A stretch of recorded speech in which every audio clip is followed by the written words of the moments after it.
Bonsoir, bonsoir frères et sœurs, excusez-nous et voilà, bienvenue sur TV et Radio de Vie. Il est 20 h, pratiquement 40 heures de Paris et nous sommes le lundi voilà, 10, lundi 10 septembre 2012. Enfin, pour une fois, je ne me suis pas trompé par rapport à la date. Voilà, donc que le Seigneur soit béni. En tout cas, merci pour votre fidélité, pour votre vérité, votre amour pour la vérité, votre soif. Voilà. Donc ce soir, hein, nous allons, comme d'habitude, partager la parole. Vous avez également la possibilité de nous appeler pour éventuellement nous poser vos questions. Voilà. Donc ce soir, nous allons partager sur la divinité de Yeshua. Voilà. La divinité de Yeshua. Voilà, parce qu'il y a de plus en plus des gens, malheureusement, qui disent que Jésus-Christ n'est pas Dieu. Donc, s'il n'est pas Dieu, donc ça veut dire qu'il est une créature. Et s'il est une créature, ça veut dire qu'il a été créé. Et s'il a été créé, ça poserait de graves problèmes, de grands problèmes. Et cela, n'est-ce pas, peut avoir des conséquences dramatiques, n'est-ce pas, dans nos vies et sur notre foi. Donc tout au long de cette soirée, de cette émission, eh bien, nous allons, à la lumière de la parole de Dieu, n'est-ce pas, vous montrer, vous démontrer que Yeshua, le Messie, est non seulement fils de Dieu, il est lui-même également le Dieu véritable. Voilà. Seigneur, nous bénissons ton nom pour ta parole, pour ton message, pour la vérité qui nous a franchis, pour l'amour, Seigneur, de la vérité, l'amour pour la vérité qui nous anime ce soir, Seigneur, encore. Ce soir, nous voulons nous exposer à ta lumière. Nous prions pour nos frères et sœurs qui nous suivent ce soir depuis chez eux. Seigneur, ouvre leur entendement spirituel afin qu'ils saisissent ta pensée. Nous te soumettons toutes nos pensées ce soir au nom de Yeshua, le maître des maîtres. Nous te prions, Adonai notre Dieu. Voilà, donc notre frère, Clance, va pouvoir, n'est-ce pas, interpréter ou voilà, chanter 2 cantiques à la gloire de Yeshua, le Dieu véritable, notre Seigneur et Sauveur. Voilà, merci Seigneur. Denis, tu vas lui mettre le micro, s'il te plaît.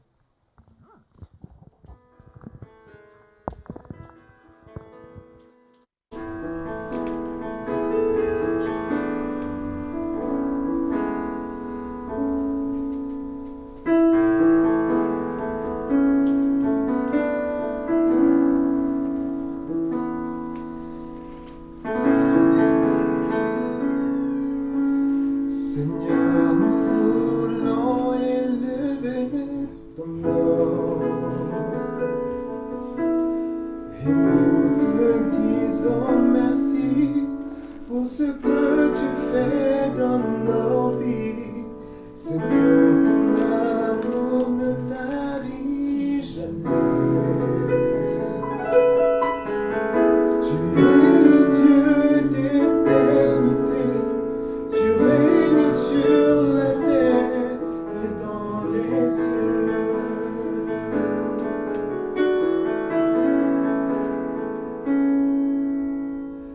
Dieu,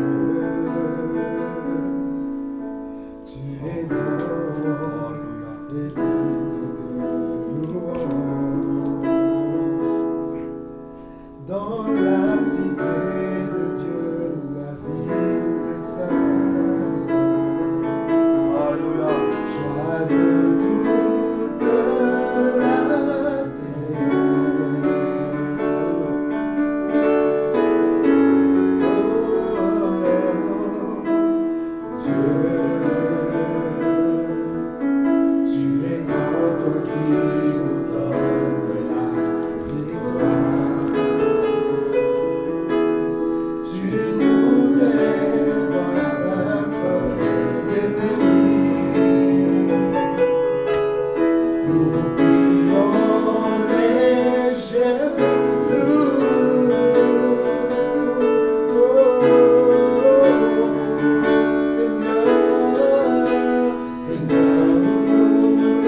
la terre et dans les cieux. Tu as reçu le nom qui est élevé au-dessus de tout nom, Jésus. Oh!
Personne comme toi, Jésus.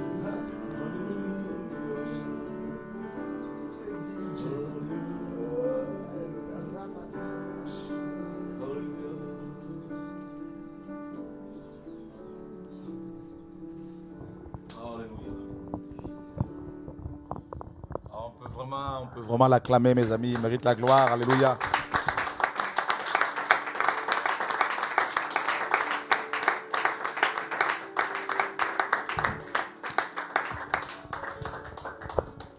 Merveilleux Seigneur. La divinité de Yeshua. La divinité de Yeshua. Et mes amis, la parole de Dieu est tellement profonde. Elle, mes amis, elle a été inspirée, comme vous le savez, par le Saint-Esprit.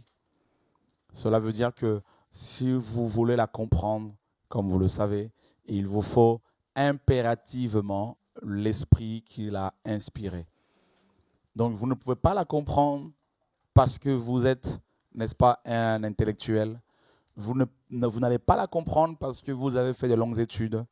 Vous allez la comprendre parce que le Saint-Esprit vous l'a révélée. Parce qu'il vous la révèle, parce qu'il nous la révèle. Vous savez, dans les Écritures, dans Luc dans Actes des Apôtres, chapitre 8, il est dit qu'il y avait un homme, un ministre de la reine d'Éthiopie, n'est-ce pas? L'eunuque éthiopien.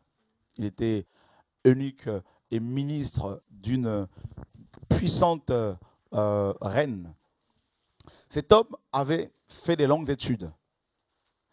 Et la parole nous dit qu'il était en train de lire le prophète Ésaïe. Justement, c'est ce prophète-là que nous allons lire ce soir. Et on apprend que malgré le fait que cet homme était ministre d'une grande reine et qu'il était certainement un intellectuel, mais il ne comprenait pas ce qu'il lisait. Philippe lui pose la question, comprends-tu ce que tu lis? Et cet homme dira, comment le pourrais-je si personne ne me guide? Voyez mes amis, ça veut dire que vous pouvez être pasteur, être docteur, être évangéliste et ne pas comprendre la parole de Dieu. Parce que nous avons besoin du Saint-Esprit. Alors, en ce qui concerne le Jésus-Christ de Nazareth, il y a beaucoup de polémiques à son sujet. Déjà dans le monde, il y a beaucoup de gens qui disent il n'a pas existé, n'est-ce pas? D'autres disent il a existé, mais il n'était pas mort ni ressuscité. Voyez? Et il y a d'autres religions qui disent il était mort, mais pas sur une croix. D'autres encore qui vont dire mais en fait, ce n'était pas lui qui était mort, c'est quelqu'un d'autre qui a pris sa place. Voyez? Et on retrouve également dans la chrétienté, c'est-à-dire dans le monde, dans le milieu chrétien, c'est-à-dire les personnes qui se réclament de la Bible, du Dieu de la Bible, on retrouve dans ce milieu, dans le monde de la chrétienté, beaucoup de divergences quant à la personne de Yeshua, le Messie, de Jésus-Christ de Nazareth. Il y en a qui vont dire, il n'est que fils de Dieu, mais il n'est pas Dieu. D'autres qui vont dire, il est Dieu et en même temps fils de Dieu. Et d'autres qui vont dire, quand il était sur terre, il n'était pas un homme normal. Il était 100% Dieu et pas du tout homme. Il y en a qui vont dire, il était homme, à la fois homme et Dieu. Alors, mes amis, c'est bien toutes ces, n'est-ce pas, approches et toutes ces divergences. Mais quelle est la position de Saintes Écritures et quelle est la position de Jésus-Christ lui-même? Alors, il y en a qui vont dire, mais Jésus-Christ n'a jamais dit qu'il était Dieu. Il y en a qui enseignent cela. Et moi, je tiens à vous dire, frères et sœurs, c'est faux. Jésus-Christ a affirmé clairement sa divinité. Et il faut se mettre déjà dans le contexte historique de l'époque, n'est-ce pas, dans laquelle Yeshua a exercé son ministère. Vous savez, Dieu va recevoir une demande de Moïse. Moïse lui dit, montre-moi ta gloire. Montre-moi ta face. Et Dieu lui dit, personne ne peut me voir et vivre. Personne ne peut voir Dieu et vivre. Alors, imaginez les Hébreux qui évoluaient dans un milieu où cette parole de Moïse avait retenti. C'est-à-dire que Dieu, on ne pouvait pas le voir. Alors, ce Dieu maintenant, Yeshua, qui est venu, qui s'est incarné, qui a exercé son ministère pendant 3 ans et demi, vous pensez que Jésus-Christ allait ouvertement dire aux Hébreux que je suis le Dieu Tout-Puissant. Mais ils n'allaient pas le comprendre. Surtout que la plupart étaient religieux et qu'ils étaient, n'est-ce pas, ils avaient la pensée, la parole de Moïse qui disait que personne ne peut voir Dieu et vivre. Alors, comment lui maintenant, Yeshua, pouvait-il dire clairement aux gens que je suis Dieu? Ils n'allaient pas le croire. Déjà, il a dit aux apôtres, il est même à Nicodème, si je vous parle, quand je vous parle des choses naturelles, des choses de la terre, vous ne comprenez pas. Comment comprendrez-vous? Comprenez-vous les choses spirituelles, les choses du royaume? Voyez? Et le Seigneur disait aux apôtres également, j'ai beaucoup de choses à vous dire, mais vous ne pouvez pas les supporter. Mais quand l'Esprit de vérité viendra, il vous annoncera toutes ces choses. Donc les disciples n'étaient pas en mesure de recevoir la pleine révélation, n'est-ce pas, avant l'effusion du Saint-Esprit. Frères, allons dans les Écritures. Yeshua, le maître des maîtres, Yeshua, est-il Dieu ou pas? Je vous ai dit que nous allons voir le prophète Isaïe. Et nous allons d'abord dans Ésaïe, chapitre 42. Ésaïe 42. Alors, pour votre information, Ésaïe, on l'appelle le prophète de la rédemption. C'est le seul prophète de toute la Bible qui a présenté Yeshua, n'est-ce pas, en tant que Dieu, qui a présenté Yeshua en tant que Adonai, en tant que Dieu. Et nous allons voir cela. Nous sommes dans Ésaïe 42. Nous lisons le verset 8. Je suis Yahvé. Le terme éternel a été, n'est-ce pas, utilisé pour la première fois par Olivetan, le cousin, n'est-ce pas, de Calvin, dans sa Bible, n'est-ce pas, en fait, Olivetan est le premier à avoir traduit la Bible en français, donc dans son entièreté, bien sûr, et il va remplacer le nom de Yahvé par éternel. Mais moi, je préfère Yahvé. D'accord? Et ici, Dieu, au 8e siècle, avant Yeshua, se présente à Isaïe comme Yahvé et il dit, c'est là mon nom. Parce que pour savoir si Yeshua est Dieu ou pas, il faut d'abord, n'est-ce pas, définir le nom de Dieu. Il y a plusieurs dieux. Il y a plusieurs dieux, mais quel est le nom du Dieu de la Bible? D'accord? Il faut savoir. Quel est son nom? Parce que, vous savez, vous ne pouvez pas appeler quelqu'un comme ça sans... Dieu n'est pas un nom, Dieu est un titre. N'est-ce pas? Et la parole nous enseigne qu'il y a plusieurs dieux. Il y a plusieurs seigneurs, Paul le dit. D'accord? Et Paul se retrouve à Athènes, dans Acte 17. Il dit aux Athéniens, je vous trouve tous extrêmement religieux. Il y a plusieurs autels qui appartiennent à des divinités différentes. Et Paul leur dit, j'ai trouvé aussi un autel qui appartient à un Dieu inconnu. Donc les Athéniens avaient plusieurs divinités, les Grecs, Zeus, Artémis, tout ça, Diane, tout ça. Il y en avait plusieurs. Mais ils avaient également trouvé un Dieu qui n'arrivait pas à nommer. Et il dit aux Athéniens, le Dieu que vous révérez sans le connaître, moi, je vous le présente maintenant. Voyez? Donc, les Athéniens priaient plusieurs dieux, et parmi ces dieux, il y avait aussi le Dieu de la Bible. Et on l'appelait le Dieu inconnu. Le Seigneur disait à la femme samaritaine, vous adorez ce que vous ne connaissez pas. Donc, les Samaritains, comme les Grecs, adoraient le Dieu de la Bible sans le connaître. Et il était compté parmi les divinités païennes. Et là, Dieu maintenant par Ésaïe dit, mon nom à moi c'est Yahvé. Yahvé ou encore Jéhovah, n'est-ce pas? Donc, mon nom à moi c'est Yahvé ou encore Yahweh. D'accord? Et il dit, c'est là mon nom. Moi, je suis Yahvé C'est là mon nom. Et je ne donnerai pas ma gloire à un autre, ni mon honneur aux idoles. Voyez, Dieu parle ici des idoles. Pourquoi? Parce que il était compté parmi les idoles, comme les Athéniens. Voyez? Et Dieu, maintenant, le Créateur, va faire une distinction en disant, mon nom à moi, j'ai un nom, et mon nom, c'est Yahvé. D'accord? Yahvé, ici, mes amis, est le nom par excellence du Dieu de la Bible.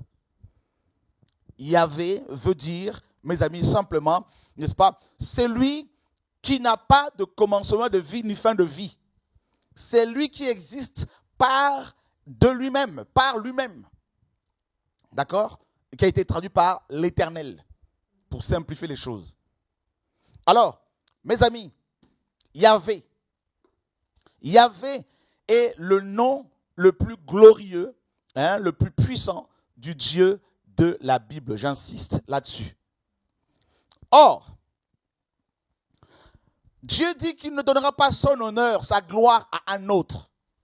Et vous allez voir que Yeshua a été adoré, Yeshua a été prié. Donc, Dieu ne peut pas donner son honneur à un autre. Il le dit lui-même ici. Jamais, jamais, jamais. Nous sommes dans Ésaïe toujours, chapitre 45.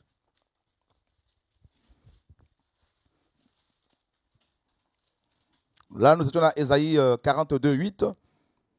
Nous sommes dans Ésaïe 45, verset 5. Je suis Yahvé et il n'y en a point d'autre. À part moi, il n'y a point de Dieu. Dieu est clair encore, il répète encore la même chose. On peut dire, mais attends, mais il ne fait que répéter cela. Mais c'est normal parce qu'il faut que ça rentre. Paul dit, je ne me lasse de vous écrire les mêmes choses car cela est salutaire. Nous avons même quelqu'un sur nos sites internet qui nous a écrit, qui a dit, Shora, tu enseignes toujours les mêmes choses. Mais mon ami, si tu n'es pas d'accord, mais tu peux aller voir ailleurs. Personne ne t'oblige à me suivre. C'est aussi simple que ça. Il y a tellement de sites internet chrétiens. Moi, je ne sais pas pourquoi vous vous embêtez toujours. Un autre qui a écrit, Shora, le gourou de la secte. Je dis, mais amen. Paul a été traité de gourou de la secte, alors où est le problème? Ce n'est pas nouveau. Vous vous fatiguez pour rien. Je veux vous fatiguer les oreilles en vous parlant de la même chose. C'est-à-dire la personne de Yeshua. Ah ben c'est clair. On n'a pas d'autre message. Je suis Yahvé, il n'y en a point d'autre. Dieu est catégorique. Il n'y a pas d'autre Dieu. Nous sommes d'accord. Alléluia. Et nous allons dans Ésaïe 43.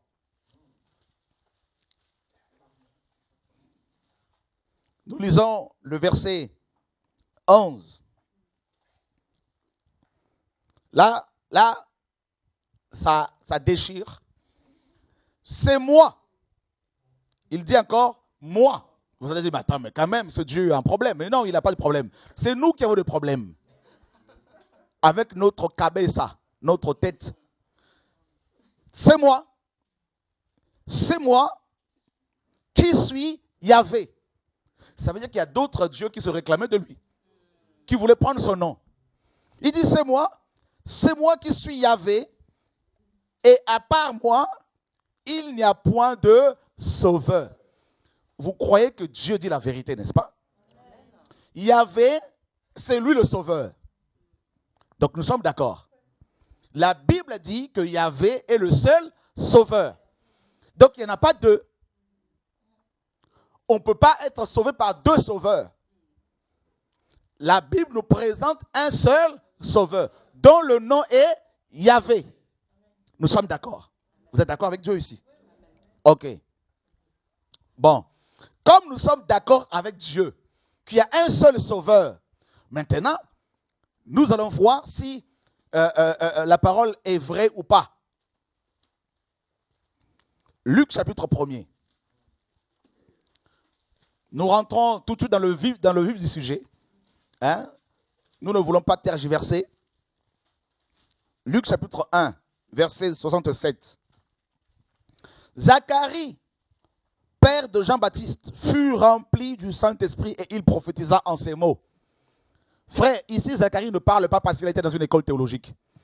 Zacharie ne parle pas parce qu'il a été enseigné par un prophète. Zacharie prophétise ici parce qu'il était rempli du Saint-Esprit. Or, nous savons que le Saint-Esprit ne peut pas mentir. Le même Saint-Esprit qui avait rempli Ésaïe est le même qui a rempli Zacharie ici. Et qu'est-ce que Zacharie dit? Béni soit le Seigneur, le Dieu d'Israël, de ceux qu'il a visité et racheté son peuple. Dieu d'Israël a visité son peuple. Nous savons tous que quand on visite quelqu'un, on va sur place. Quand on visite quelqu'un, une personne, on ne la visite pas de loin. On va physiquement voir la personne. Donc, Zacharie ici prophétise que Dieu s'est déplacé.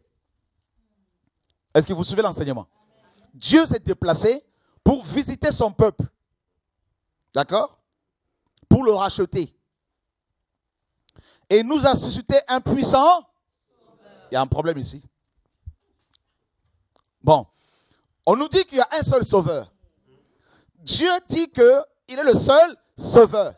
Je suis Yahvé, le seul sauveur. Et à part moi, il n'y a pas d'autre sauveur.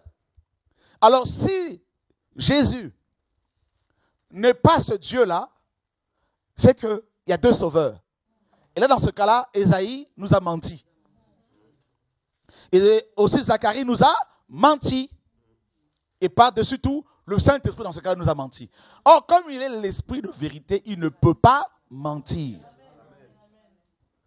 Donc, le Yahvé, sauveur d'Ésaïe 43, 11, a visité le peuple d'Israël pour le sauver.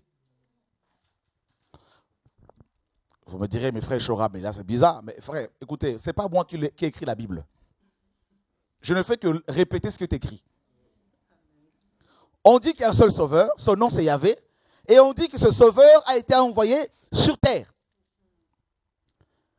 Dans la maison de David, son serviteur, comme il avait annoncé par la bouche de ses saints prophètes de temps anciens, un sauveur qui nous délivre de nos ennemis et de la main de tous ceux qui nous haïssent.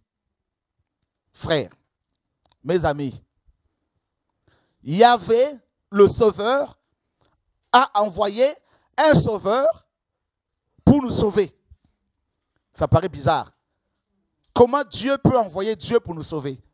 Frères, si déjà nous avons du mal à compter le nombre d'étoiles qu'il y a dans notre galaxie, si déjà nous avons du mal à compter le nombre de sables qu'il y a dans nos maisons, hein, tous les grains de sable, comptez-les dans vos maisons là, parce que si je vous parle de compter le nombre de sable qu'il y a dans votre avenue, vous risquez de mourir avant le temps.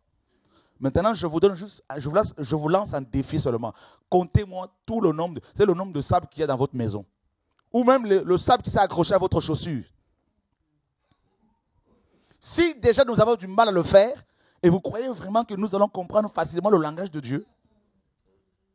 Dieu envoie Dieu. Ça c'est compliqué tout ça là, mes amis. Alors, un sauveur est venu. Donc ça veut dire que cet enfant qui est né ici, on l'appelle sauveur. Matthieu, chapitre 2.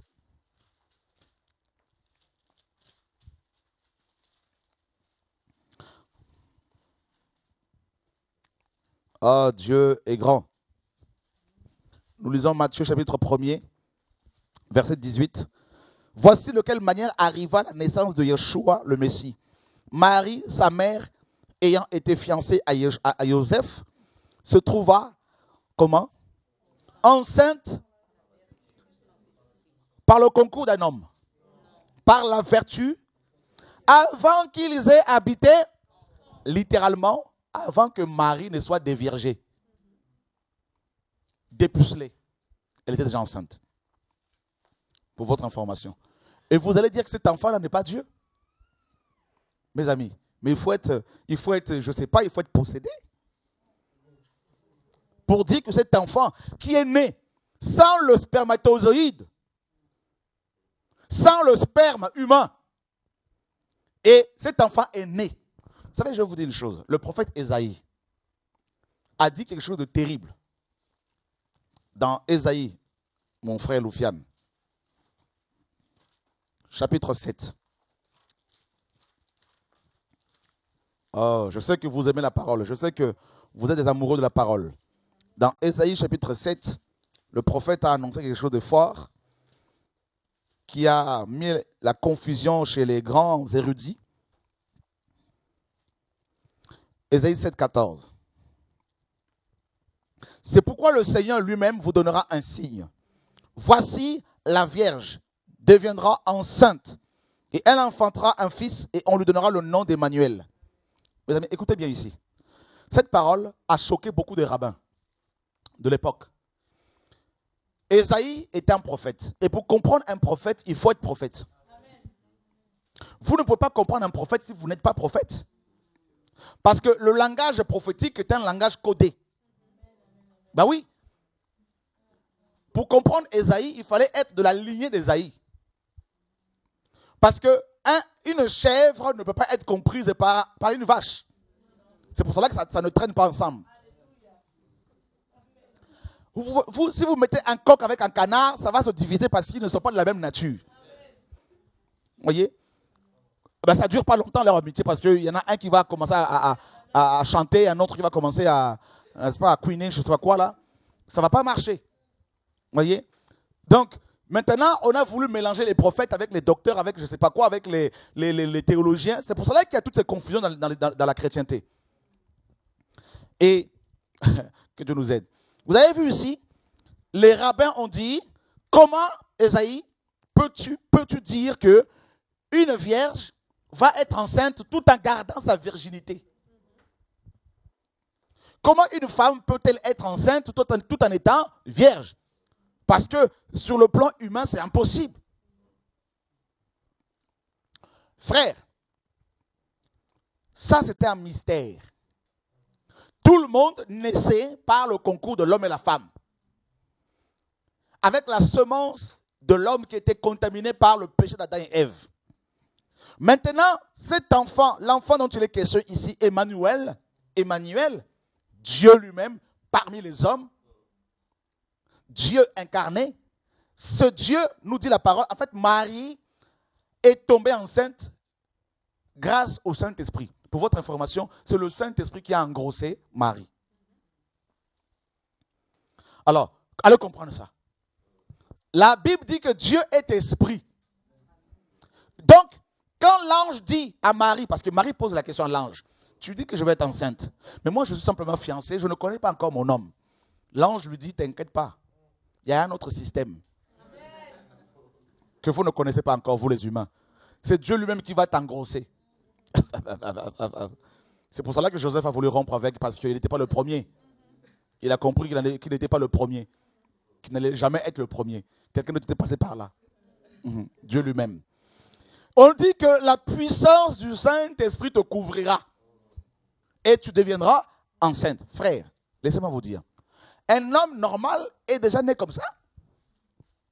Donnez-moi un seul verset, vous avez vu un prophète naître comme ça. Donnez-moi un seul verset. Même dans l'islam, même dans l'hindouisme, aucun Dieu n'est passé par ce chemin-là. Personne. Ça veut dire quoi? Ça veut dire que pour qu'une femme soit enceinte, il faut une semence. Il faut le sperme. Donc pour que Marie tombe enceinte, il fallait le sperme de Dieu. Le sperme de l'homme donne l'homme. Le sperme des hommes donne les hommes. Le sperme d'un coq donne les coqs. Le sperme d'un canard donne les canards. Le sperme d'une vache donne des vaches. Le sperme d'un bœuf donne les bœufs. Le sperme, frère, écoutez-moi, d'un serpent donne le serpent. Le sperme de Dieu donne Dieu. Alors pourquoi vous allez dire que Jésus n'est pas Dieu? Le sperme qui a, mes amis, écoutez bien, je vais vous parler terre à terre. Le sperme qui a mis grosse Marie n'était pas d'origine humaine. Donc rien que en regardant à la manière dont cet enfant a été conçu, on réalise déjà qu'il est Dieu. Il est Dieu. Frère, honnêtement, La semence de Yahvé a donné Yahvé. C'est ça le mystère de la piété. Alléluia. 1 Timothée chapitre 5. Je suis en train de survoler d'abord, là, faire un peu le nettoyage. Après, on va rentrer encore. 1 Timothée chapitre 5. Oh, vous aimez la parole, n'est-ce pas que vous aimez la parole? Oh. 1 Timothée chapitre 3, pardon, verset 16. Et sans contredit, le mystère de la piété est grand. Dieu a été manifesté en chair. Vous allez me dire, frère Chokra, mais oui, mais ça, ce n'est pas une bonne version. Je vais prendre une autre version. Il n'y a pas de problème. Ah, les versions, là, on peut en trouver, frère. Alléluia. Je sais que vous aimez la vérité. Je sais que vous aimez la parole de Dieu. Alléluia. Merci, Seigneur. Dieu est grand. On a la version Darby. La version littérale. 1 Timothée, chapitre 3. Voilà. Donc, 1 Timothée, chapitre 3, verset 16. Et, sans contredit, le mystère de la piété est grand. Dieu a été manifesté en chair, a été justifié en esprit, a été vu des anges, a été prêché parmi les nations, a été cru au monde, a été élevé dans la gloire. Frères, mes amis, dire que Jésus n'est pas Dieu, c'est une abomination. Un pasteur qui prêche comme ça, vous devez le fuir parce qu'il vous amène en enfer. Le mystère de la piété, c'est un mystère. L'incarnation est un mystère qui a échappé aux grands prophètes, qui a échappé aux grands érudits. Le mystère de la piété est grand. Dieu a été manifesté, littéralement, Dieu a été, n'est-ce pas, Dieu a été conçu dans l'utérus d'une femme humaine. Waouh! Et on nous dit que ce Dieu a été manifesté, prêché, cru dans le monde, élevé dans la gloire. C'est Dieu qui a été élevé dans la gloire. Mes frères, quand même, vous voulez qu'on dise quoi encore? Yeshua n'est pas n'importe qui, mes amis. Ah non! Non, laissez-moi vous parler de Yeshua. Vraiment, frère, j'espère que vous êtes en train de comprendre. Hein? Parce que Satan n'aime pas qu'on touche, qu'on parle de la divinité de Jésus-Christ de Nazareth. Il n'aime pas ce message-là. D'accord? Alors, dans Matthieu, là-bas, Marie pose la question, mais je ne connais pas d'homme. Comment vais-je faire pour tomber enceinte? La Bible dit, t'inquiète pas. L'ange lui dit, Marie se trouve enceinte par la vertu du Saint-Esprit avant qu'ils aient habité ensemble. Joseph, son époux, qui était un homme de bien et qui ne voulait pas la diffamer, se proposa de rompre secrètement avec elle. Comme il y pensait, voici un ange du Seigneur lui apparut en songe et dit, Joseph, fils de David, ne crains pas de prendre avec toi Marie, ta femme, car l'enfant qu'elle a conçu, hein? L'enfant qu'elle a conçu vient de qui? Donc, ça veut dire littéralement, le sperme de l'enfant que porte ta femme est du Saint-Esprit. Frère, écoutez-moi, laissez-moi vous dire. Un noir, le sperme d'un noir ne peut pas donner un blanc. Le sperme d'un blanc ne peut pas donner un noir. Le sperme d'un chinois donne les chinois. Même la nature nous enseigne. Donc le sperme du Saint-Esprit donne le Saint-Esprit. C'est clair. Pourquoi Dieu a-t-il choisi ce moyen pour nous sauver? Parce qu'il fallait du sang pur. Seul le sang de Dieu pouvait racheter l'humanité. C'est ça le mystère de la piété. Voyez? Parce que tous les hommes étaient condamnés par la chute d'Adam et Ève. La Bible nous dit dans Acte 17 que tous les hommes sont sortis de l'âme ou du sang d'Adam. Voyez, on ne donne que ce que l'on a. Le sang d'Adam a contaminé tous les hommes. Et maintenant, pour racheter les hommes, Dieu avait ses exigences. Les exigences de la justice divine, n'est-ce pas, était tellement forte qu'il fallait un sang pur pour libérer les hommes. Et seul le sang de Dieu pouvait nous racheter. D'accord? Allons voir dans Actes chapitre 20. Actes chapitre 20, le verset, mes amis, 28. J'aimerais que quelqu'un d'autre lise cela pour ne pas qu'on dise c'est seulement sa Bible. Sa Bible est trafiquée. Loufiane. Vas-y. C'est bon. Prenez donc garde à vous, à vous-même et à tous les troupeaux au sein duquel le Saint-Esprit vous a établi évêque, pour faire paître l'Église de Dieu qui s'est acquise par son propre sang. Pour paître l'Église de Dieu que Dieu a acquise par son propre sang. Oh, j'aime la parole de Dieu. Ça veut dire que l'Église a été rachetée par le sang de Dieu. Hein, Lufiane? Attends. Non, la parole est... Tout a été écrit, tout est dit. Hein? Voilà la vérité que les apôtres ne pouvaient pas accepter avant l'effusion du Saint-Esprit. C'est-à-dire, Dieu allait verser son sang et son sang allait racheter les hommes pour devenir son corps, son église. Voilà le message, frère, que les apôtres ont prêché. Voyez? Prenez garde à vous-même et à tout le troupeau de Dieu sur lequel Dieu vous a établi, évêque, pour paître son église qu'il a acquise par son sang. Voilà, frère. Ce n'est pas le sang d'un homme qui, n'est-ce pas, nous a racheté, le sang du Dieu véritable. Et ça, c'est terrible. Ça, c'est glorieux. Et vous allez dire que Jésus-Christ n'est pas Dieu? Hein? Excusez-moi, ceux qui le disent, frères, soit ils sont ignorants, on prie pour eux, mais soit ils sont mandatés par Lucifer en personne. Et je crois que ces hommes-là, il faut prier pour leur délivrance. Au nom de Yeshua. Frères, allons voir Luc.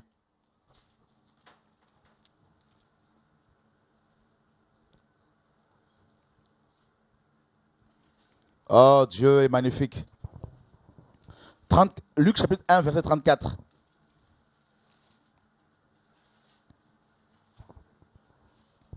D'abord, on peut lire à partir du verset 26. Au 6e mois, l'ange Gabriel fut envoyé par Dieu dans une ville de Galilée, appelée Nazareth, auprès d'une vierge fiancée à un homme de la maison de David nommé nommé Joseph, pardon. Le nom de la vierge était Marie. Ça, c'est Ésaïe 7, 14. L'ange entra chez elle et dit, je te salue, toi à qui une grâce a été faite. Le Seigneur est avec toi. Troublée par cette parole, Marie se demandait ce que pouvait signifier une telle salutation. L'ange lui dit, ne crains point Marie, car tu as trouvé grâce devant Dieu. Et voici, tu deviendras enceinte et tu enfanteras un fils et tu lui donneras le nom de... Voilà, on rentre dans le message bien comme il faut là. Tu lui donneras le nom de Yeshua. D'accord? Jésus ici, c'est Yeshua, littéralement Josué. Et nous allons le voir. Josué, mes amis, signifie Yahvé sauve. En fait, Josué a, n'est-ce pas? Donc, en fait, il y a deux noms qui sont associés pour donner le nom de Josué ou encore Yeshua. Le premier nom, c'est Yahvé. Le deuxième nom, c'est Yasha.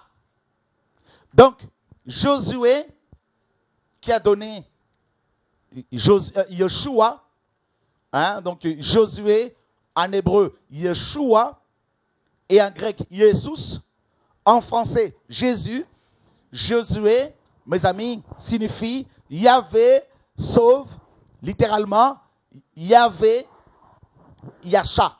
Or, Yasha veut dire délivrer, délivrance, salut, protection, secours.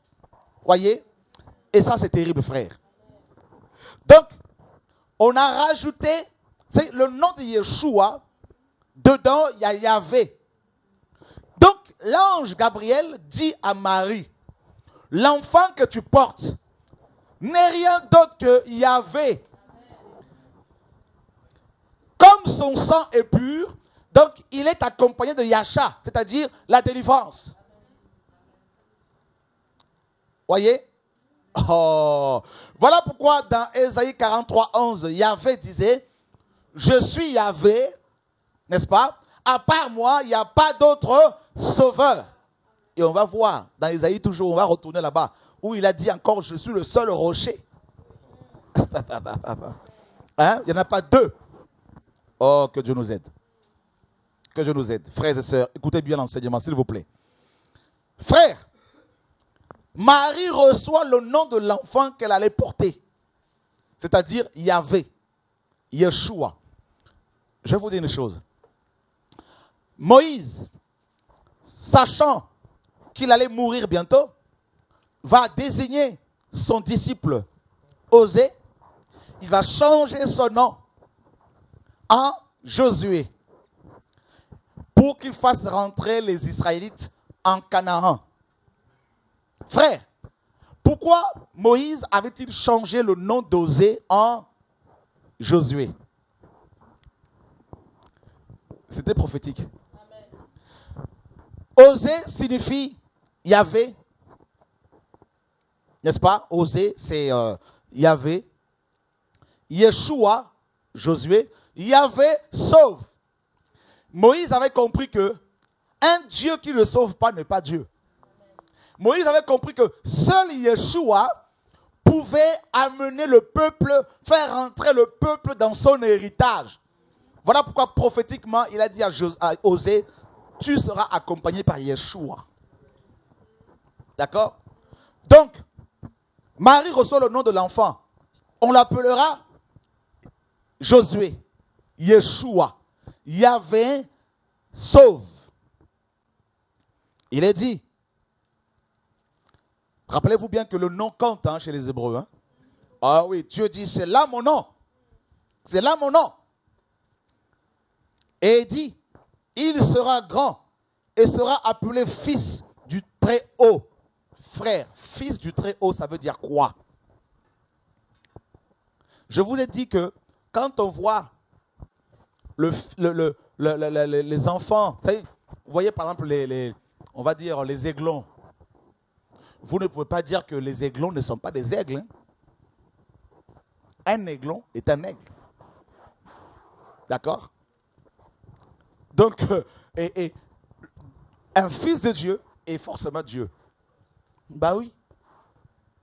Bah oui, frère. Bah oui. Le fils d'un roi est forcément roi. Alors, on dit que le Seigneur Dieu lui donnera le trône de David son père. Verset 34. Marie dit à l'ange, comment cela se fera-t-il puisque je ne connais point d'homme? Et l'ange lui fait comprendre que, comme je vous l'ai dit tout à l'heure, il y a un autre système. Dieu ne passe pas par le système des hommes. Pour vous sauver, il faut qu'il passe par un autre système. L'ange lui répondit, le Saint-Esprit viendra sur toi. C'est fort, hein? Ça veut dire que le Saint-Esprit va t'engrosser, littéralement. Écoutez, Marie reçoit l'information qu'il allait avoir une relation particulière avec le Saint-Esprit pour être enceinte. Et ça, c'est magnifique, frère. Et la puissance du Très-Haut te couvrira de son ombre. Frère, trouvez-moi un autre exemple dans le monde où un individu est né comme ça. Hein? Et c'est pourquoi le saint enfant qui naîtra de toi sera appelé fils de Dieu. Or, Dieu seul était appelé saint.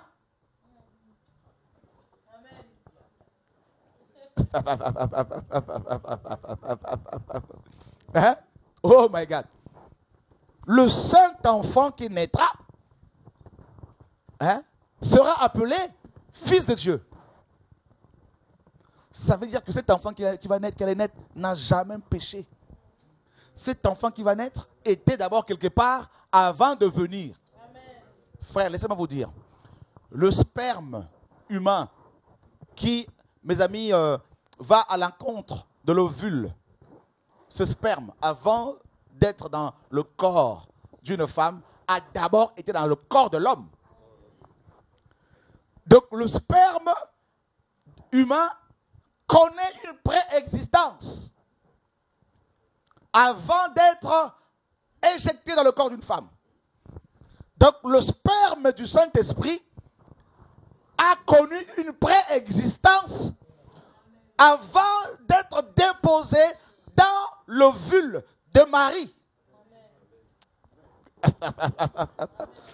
Donc c'est pour cela que Yeshua n'a pas commencé d'exister à sa naissance physique.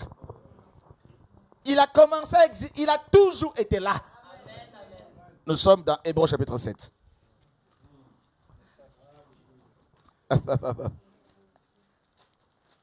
Je suis sûr que Dieu est en train de nous parler ce soir. Alléluia. Hébreux chapitre 7. Hébreux chapitre 7. Vous êtes là? Amen. Vous aimez la parole? Amen. Ok.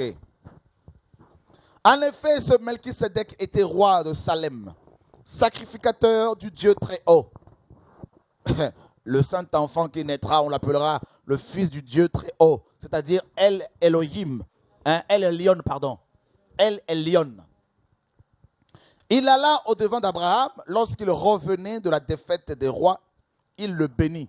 Et Abraham lui donna la dîme de tout. Il est d'abord roi de justice. On nous parle d'un Melchisédek qui se révélait à Abraham, qui était sacrificateur du Dieu très haut. C'est-à-dire avant mes amis, une sacrificature, avant la sacrificature d'Aaron, il y avait déjà un sacrificateur qui était en même temps sacrificateur et roi. Et on nous dit, il est d'abord roi de justice d'après la signification de son nom. Ensuite, roi de Salem, c'est-à-dire de paix. Ce Melchisédek est sans père. Attends, on nous dit qu'il est sacrificateur du Dieu très haut. Et en même temps, on nous dit qu'il n'a pas de père.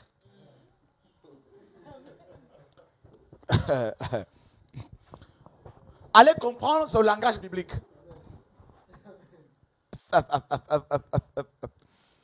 Comment quelqu'un qui est sacrificateur d'une autre personne peut en même temps être sans père, sans mère, sans généalogie? Il n'a ni commencement de jour, ni fin de vie, mais il est rendu semblable au Fils de Dieu.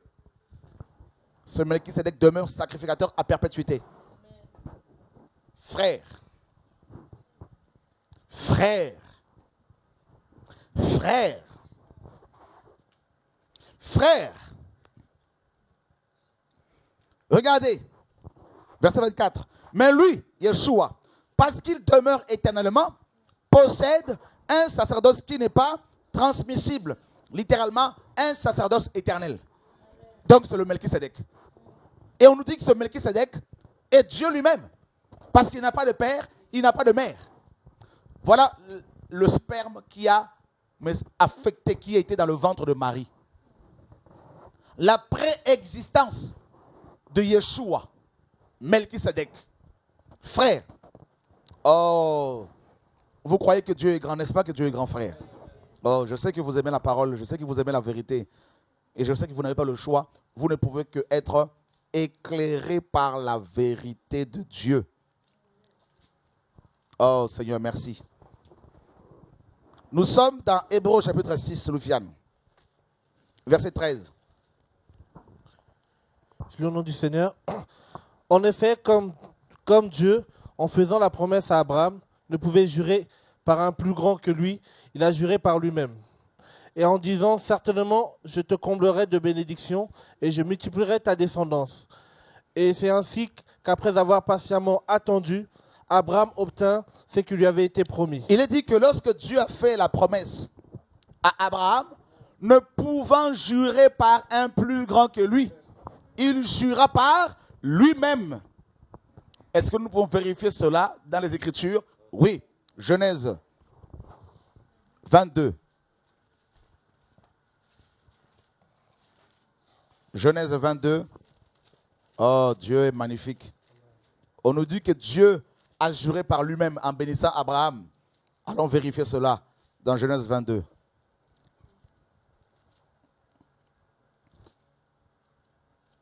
Et nous lisons à partir du verset 11. Loufiane, s'il te plaît. Jusqu'au verset 14. Ok. Jusqu'au verset 16. Alors l'ange l'appela du ciel et dit, Abraham, Abraham. Il répondit, me voici. L'ange dit, n'étends pas ta main sur le jeune homme, ne lui faisant rien, car j'ai reconnu maintenant que tu crains Dieu et que tu n'as pas refusé ton fils, ton unique. Abraham leva les yeux et vit par derrière un bélier retenu dans un buisson par les cornes. Alors Abraham alla prendre le bélier et l'offrit en holocauste à la place de son fils. Abraham donna à cet endroit le nom de Adonai Yireh. Adonai Yireh, c'est pourquoi l'on dit aujourd'hui sur les montagnes de l'Éternel, il sera pourvu. Voilà. Vous avez vu maintenant le verset 15, Loufiane. L'ange de l'Éternel appela une seconde fois Abraham des cieux et dit, on va le lire tous ensemble à haute voix. 1, 2, 3. Je le jure par moi-même. Parole de l'Éternel. Non. L'ange de l'Éternel appelle une seconde fois Abraham depuis d'où? Du ciel. Hein, des cieux même. Des cieux. D'accord? Les cieux des cieux ne peuvent contenir sa grandeur. Et c'est de là que l'ange de l'Éternel appelle Abraham et il lui dit, je le jure par moi-même. Oh my God. Donc, l'ange de l'Éternel était Dieu lui-même.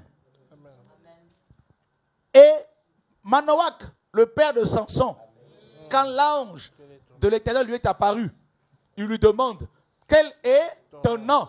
Et l'ange de l'Éternel lui dira, mon nom est un mystère. Oh my God. Oh my God. Le mystère de la piété est grand. Amen. Frère, voilà la préexistence de Yeshua. Donc, je prends juste ces deux personnages, Melchisédek et l'ange de l'Éternel. Hein? Oh my God. Quand l'ange de l'Éternel s'est révélé à Manoach et à sa femme, les deux ont dit, oh, nous allons mourir parce que nous avons vu Dieu face à face. Amen. Donc, voir l'ange de l'Éternel équivaut à, n'est-ce pas, voir Dieu lui-même. Oh, frère, oh, que Dieu nous ouvre la cabeza pour que nous comprenions le message, frère, biblique. Alléluia. Je vous ai dit ceci. Le sperme d'un homme, avant, mes amis, avant qu'il ne soit dans l'ovule d'une femme, il a connu une préexistence. Bah oui. Ah oui. Donc, si sur le plan humain, cela est vérifiable, et sur le plan divin, avant que le Saint-Enfant ne soit dans le sein de Marie, il était quelque part avant. Bah oui. Donc, ce n'est pas n'importe qui Jésus. Hein? Oh my God. Oh my God. Vous savez, je vais vous dire une chose. Dans Genèse 1, il est dit quoi, frère? Regardez un peu là. Il est dit qu'au commencement, Bereshit bara Elohim. Oh, j'aime la parole. Au commencement, Dieu créait les cieux et la terre. La terre était informe et vide. Et il y avait les ténèbres à la surface de l'abîme. Et l'Esprit de Dieu se mouvait au-dessus des eaux. Je vais vous dire une chose. Le Saint-Esprit était en train, mes amis, de couver, n'est-ce pas? Il était là en train de couver la terre. Et il fallait maintenant que la parole soit libérée pour que la terre soit engrossée. Sans la semence, sans la parole, il n'y a pas de grossesse. Et sans la grossesse, il n'y a pas de naissance. Dieu dit dans Ésaïe 55, ma parole est comme la pluie. La pluie, quand elle tombe, elle d'abord arrose. elle féconde, elle fait germer. Donc Marie est tombée enceinte grâce à la parole de Dieu. Donc la semence, c'était la parole. Donc Marie, le Saint-Esprit a eu une relation particulière avec Marie. Et le sperme du Saint-Esprit, c'était la parole. Voyez? Et on la voit, cette parole-là, dans la parabole du blé et du livret. La Bible dit que la semence a été semée. Dans la parabole du semeur également, dans Luc chapitre 8, la parole est comparée à la semence. En grec, sperma. Le sperme. Donc Jésus qui est la parole de Dieu est le sperme du Père. Hein?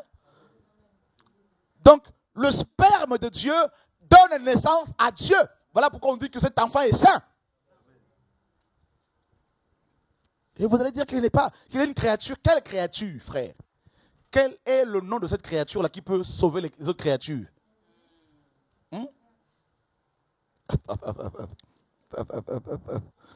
Allons voir Hébreux chapitre 2. J'espère que Dieu nous éclaire ce soir. Alléluia. 14. Ainsi donc, puisque les enfants participent au sang et à la chair, c'est-à-dire les descendants d'Adam et Ève, il y a également participé lui-même, afin que par la mort, il y rende impuissant celui qui avait la puissance de la mort, c'est-à-dire le diable. Ainsi, il délivre tous ceux qui, par crainte de la mort, étaient toute leur vie retenus dans la servitude. Car assurément, ce n'est pas à des anges qui vient en aide, mais à la postérité d'Abraham. En conséquence, il a dû être rendu semblable en toutes choses à ses frères, afin qu'il soit un souverain sacrificateur miséricordieux et fidèle dans le service du Père de Dieu pour faire l'expiation des péchés du peuple. Oh! Dieu a décidé de devenir comme les hommes pour mieux les sauver. C'est ça le mystère de la piété. Voyez, frère? Donc on a vu que Jésus a été présenté comme le sauveur. Et Dieu se présente comme le sauveur également, le seul sauveur. Allons voir dans Ésaïe 44. Oh, j'aime la parole de Dieu.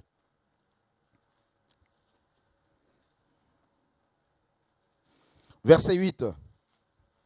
N'ayez pas peur et ne tremblez pas. Ne te l'ai-je pas dès longtemps annoncé et déclaré, vous êtes mes témoins. Ça, c'est fort ce que Dieu dit ici. Hein? Vous êtes mes témoins. C'est Yahvé qui le dit, mes amis. Jésus, dans Acte 1:8, il dit aux apôtres, vous recevrez la puissance du Saint-Esprit et vous serez... Attends. S'il n'est pas Dieu, pourquoi va-t-il demander aux gens d'être ses témoins? On ne va pas s'arrêter là. On continue. Y a-t-il un autre Dieu que moi? Il n'y a pas d'autre rocher. Je n'en connais point. Oh. Dieu dit à Ésaïe qu'il est le seul rocher. Nous sommes d'accord? Il est le seul rocher. Qui est d'accord avec ce qui est écrit ici? Et Dieu dit qu'il ne connaissait pas d'autres rochers. Allons voir. 1 Corinthiens chapitre 10.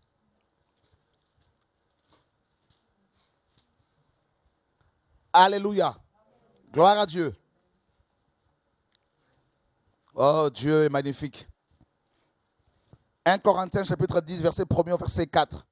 Frères, je ne veux pas que vous ignoriez que nos pères ont tous été sous la nuée, qu'ils ont tous passé au travers de la mer, qu'ils ont tous été baptisés en Moïse dans la nuée et dans la mer, qu'ils ont tous mangé le même aliment spirituel et qu'ils ont tous bu le même breuvage spirituel, car ils buvaient à un rocher spirituel qui les suivait, et ce rocher était... Oh! Là, ça coupe la tête de faux prophètes. Ce soir-là, nous coupons leur tête avec le message, frère. Paul enfonce le clou. Il dit que les enfants d'Israël dans le désert Loufiane buvaient à un rocher spirituel. Et ce rocher, Paul dit, c'était le Messie. Frère. Donc Paul nous fait comprendre ici qu'avant sa naissance physique, Jésus-Christ existait. Et il suivait les enfants d'Israël dans le désert en la personne de l'ange de l'Éternel. Frère, pourtant Dieu dit qu'il est le seul sauveur et le seul rocher. Deutéronome 32.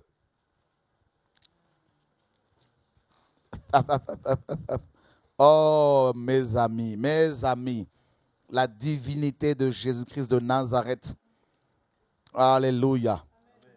Alléluia. Dieu est magnifique.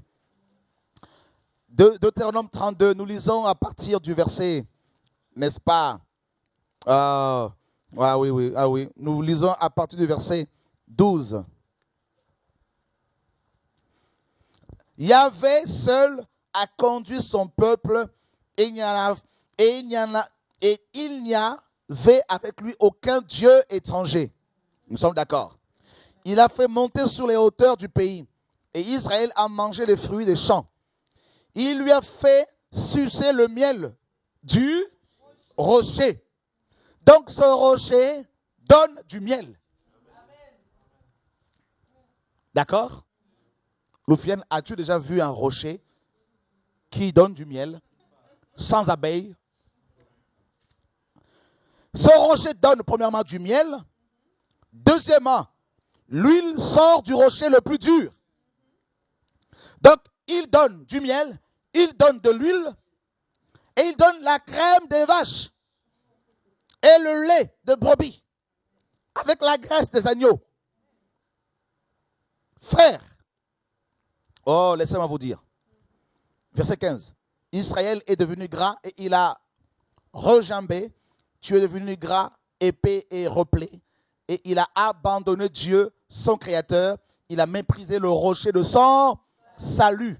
Frère, vous voulez qu'on dise quoi encore? Hein? Là, je ne parle pas de Yeshua homme. Parce que Yeshua homme est le prophète que le Père a envoyé. Yeshua homme a connu la fatigue. Mais ce soir, c'est d'abord Yeshua Dieu. Mercredi, Yeshua homme. Parce que ces deux natures, mes amis, nous créent un peu de complications. Mais là, ce soir, c'est le côté Dieu. Il est le rocher. On voit que ce rocher donne du miel, donne de l'huile, donne du lait, donne de la graisse et donne de l'eau. Frère, l'eau, la parole. Je répandrai sur vous une eau pure et vous serez purifiés. L'huile, le Saint-Esprit, ça sort du rocher. L'huile de la guérison. Le lait, 1 Pierre 2, pour les os, désirez le lait spirituel afin que vous croissiez comme le nouveau-né. Frère, la graisse, selon Ésaïe 10, 27, la graisse brisera le joug. C'est la délivrance. Hein? Frère, mes amis, vous voulez qu'on dise quoi encore? Hein? Et Yeshua va encore plus loin. Il dit à Pierre, et moi je te dis que tu es Pétros, et que sur ce rocher, oh my God, alléluia, je bâtirai mon église. Hein? Frère, sœur, qu'on ne vous trompe pas, Jésus est Dieu. Voyez? Et ça, c'est magnifique, mes amis. C'est glorieux. On va encore enfoncer encore le clou. Le prophète Ésaïe. Ésaïe 40. Ésaïe 40. Oh, j'aime la parole. J'aime la parole. Verset 3. Une voix crie, préparez au désert le chemin de qui? Le chemin de l'Éternel, de Yahvé. Ici, c'est le ministère de Jean-Baptiste. Jean est venu préparer le chemin de Dieu. Hein? C'est magnifique, frère. Aplanissez dans les lieux arides une route pour notre Dieu. Oh, magnifique. Le Seigneur est magnifique. Que toute vallée soit exaucée, que toute montagne et toute colline soient abaissées, que les coteaux se changent en plaine et que les défilés étroits en vallons. alors la gloire de Yahvé sera révélée. Frère, la gloire. Moïse a dit, fais-moi voir ta gloire. Dieu dit, personne ne peut me voir et vivre. Parce que le chemin n'était pas encore préparé. Mais une fois que Jean-Baptiste a préparé le chemin, Dieu a été révélé, frère. Et au même instant, toute chair la verra, car la bouche de Yahvé a parlé. Regardez le verset 10. Voici, Adon Yahvé vient avec puissance. Qu'est-ce que nous... J'ai plus de mots. Frère, qui vient? Yahvé. Voici Yahvé vient. Bien oui, frère. Nous l'attendons. Le retour de Yahvé. Alléluia. Et avec puissance. Jude nous dit que Enoch, le 7e homme, avait prophétisé que voici Yahvé vient avec une de ses saintes myriades. Frère. Et de son bras, il commande. Voici, le salaire est avec lui et les rétributions le précèdent. Comme un berger, il il prendra les agneaux dans ses bras, il portera dans son sein, il conduira les brebis qui allaitent. Mes amis, Loufiane, hein? On nous dit que celui qui vient, son nom c'est Adon Yahvé, et il est le berger. Frère, dans Jean chapitre 10, Jésus a dit, je suis le bon berger. Et David a dit dans Psaume 23, Yahvé est mon berger. Mais vous voulez qu'on vous dise quoi encore? Hein? Quel verset vous voulez encore? Là, nous sommes seulement sur l'aspect Dieu, la divinité de Jésus-Christ. D'accord, frère? Alléluia. Dieu est magnifique. Ésaïe, mes amis, a peint Yeshua de manière glorieuse, frères et sœurs. Allons voir le prophète Zacharie maintenant. Hein? C'est un autre prophète que j'aime beaucoup. Les prophètes ont fait du mal, ont fait beaucoup de dégâts dans le royaume de Satan. Nous sommes dans Zacharie 14. Allons voir Zacharie 14, frère. Voici le jour de Yahvé arrive. Et tes dépouilles seront partagées au milieu de toi. Je rassemblerai toutes les nations pour qu'elles attaquent Jérusalem. La ville sera prise, les maisons seront pillées et les femmes violées. La moitié de la ville ira en captivité, mais le reste du peuple ne sera pas exterminé de la ville. Verset 3. Lisons-le à haute voix. Alléluia. 1, 2, 3. Yahvé paraîtra et il combattra ces nations comme il combat au jour de la bataille. Qui va paraître? Yahvé. Donc, Yeshua et Yahvé, Loufiane. Et c'est lui qui va paraître. Alléluia. Yahvé paraîtra. Verset, mes amis, 4. 1, 2, 3. Ses pieds se poseront en ce jour sur la montagne des Oliviers, qui est vis-à-vis de Jérusalem, du côté de l'Orient. La montagne des Oliviers se fendra par le milieu, à l'Orient et à l'Occident, et il se formera une grande vallée. Une moitié de la montagne reculera vers le septentrion et une moitié vers le midi. Waouh! Alléluia! Continuons. Vous fuirez alors dans la vallée de mes montagnes, car la vallée de montagne s'étendra jusqu'à Hatsel. Vous fuirez comme vous avez fui devant le tremblement de la terre, au temps d'Osias, roi de Juda. Et Yahvé, mon Dieu, viendra et tous ses saints. Oh my God!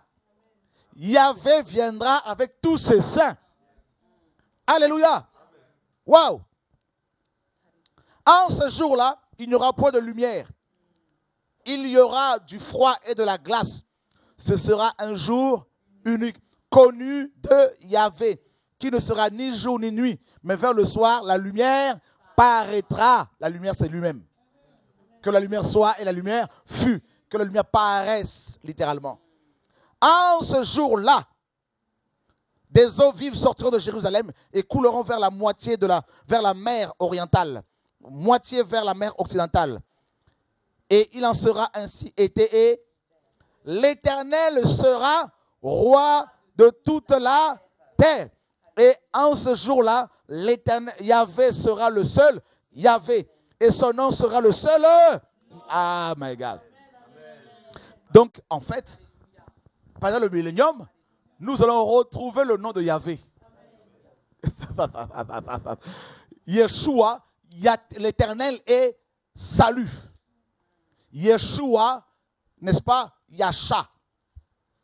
Frère, je ne veux même pas rentrer dans l'hébreu pour parler des lettres que compose, n'est-ce pas, le nom de Yahvé, de Yeshua. Hein? Parce que là, je vais encore vous enfoncer. Parce que l'une de ces lettres-là, il y en a 4, hein, il y en a 4. L'une de ces lettres-là, frère, c'est un Wav. Un Wav, c'est la 6e lettre de l'alphabet hébraïque. Wav nous parle du clou. C'est le clou. Voyez, frère? Donc, le nom de Yahvé fait allusion, mes amis, au chiffre ou au nombre 6, le nombre de l'homme. Ça veut dire que Yahvé allait devenir le chiffre ou le nombre 6 pour sauver l'homme qui a été créé le 6e jour de la création. Il allait le sauver comment? Par la crucifixion, le clou.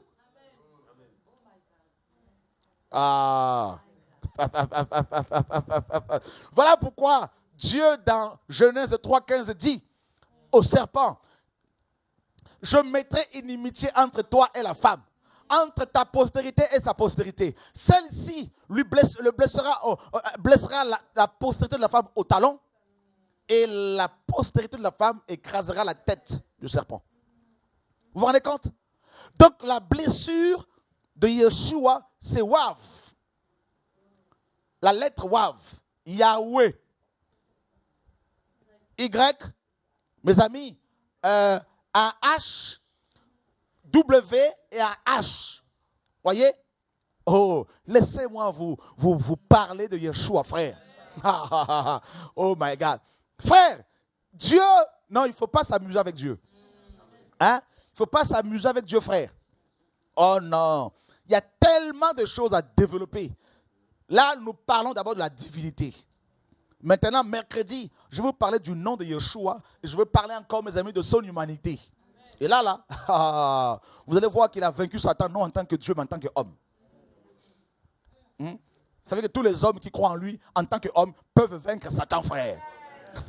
Toutes les femmes qui croient en lui, même si ce sont des femmes, parce qu'elles ont reçu le feu, parce qu'elles ont reçu l'onction royale, elles peuvent vaincre, frère, au nom de Yeshua.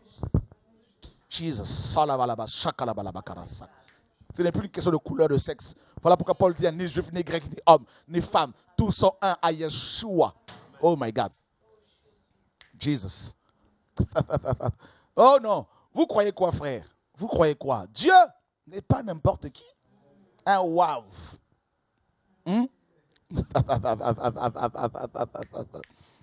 Oh non. Dieu a tout prévu, mes amis. Il crée l'homme au 6e jour. Et l'homme chute. Mais il y avait un Wav de prévu. La lettre Wav, la 6e lettre. Vous savez ce qui s'est passé, frère? Les hommes ont été rachetés à la 6e dispensation. Parce que la loi, c'est la 5e dispensation. L'église, c'est la 6e. Et nous attendons la 7e, c'est le Shabbat, le millénium, c'est l'éternité. Vous vous rendez compte? Ce ne sont pas des coïncidences. Dieu a corrélé les choses de manière à, n'est-ce pas, exprès, pour nous enseigner les réalités spirituelles, frères et sœurs. Il y a oh my God, hallelujah. Jindalaya salalabakara shalalabakara. Hallelujah, hallelujah, hallelujah. Hallelujah, hallelujah, hallelujah, hallelujah. Jesus. Jesus, Jesus, Jesus. Voyez? Voilà pourquoi Dieu a dit à Noé, il est dit que Noé a trouvé grâce aux yeux du Seigneur. Noé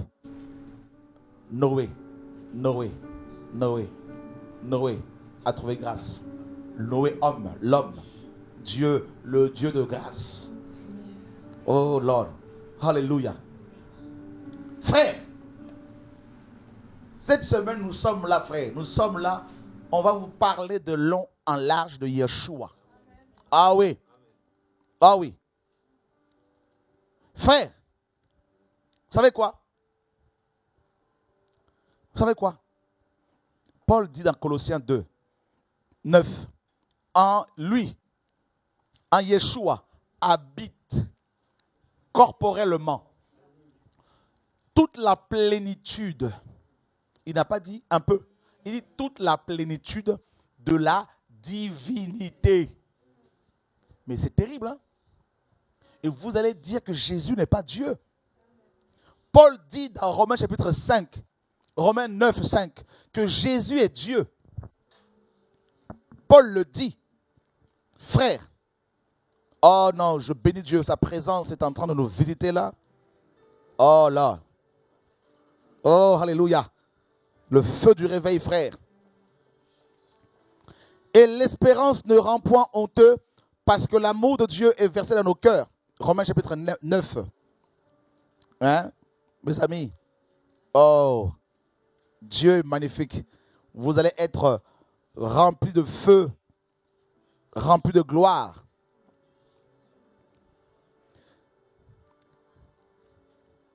Car moi-même, j'ai souhaité d'être par anathème séparé du Christ pour mes frères, mes parents selon la chair, qui sont israélites, auxquels sont l'adoption et la gloire, et les alliances, et le don de la foi, de la loi, et le service divin, et les promesses, sont les pères, et desquels selon la chair est issu le Christ, qui est sur toute chose Dieu béni éternellement. Waouh!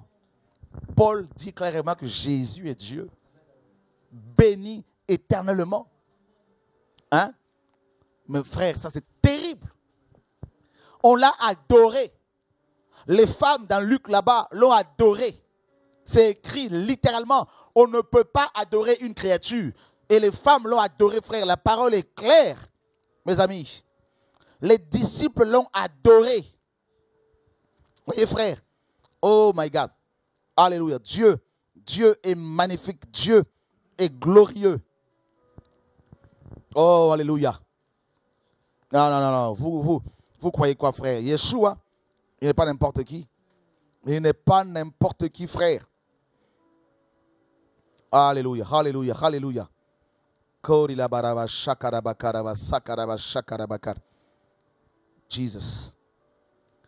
Jesus. Luc chapitre 24. Oh, merci Clarence pour cette musique-là. Alléluia.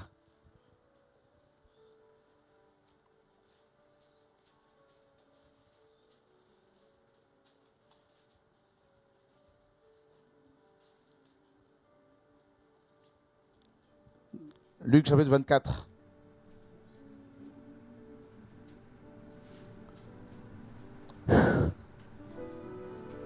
Nous lisons à partir du verset 33.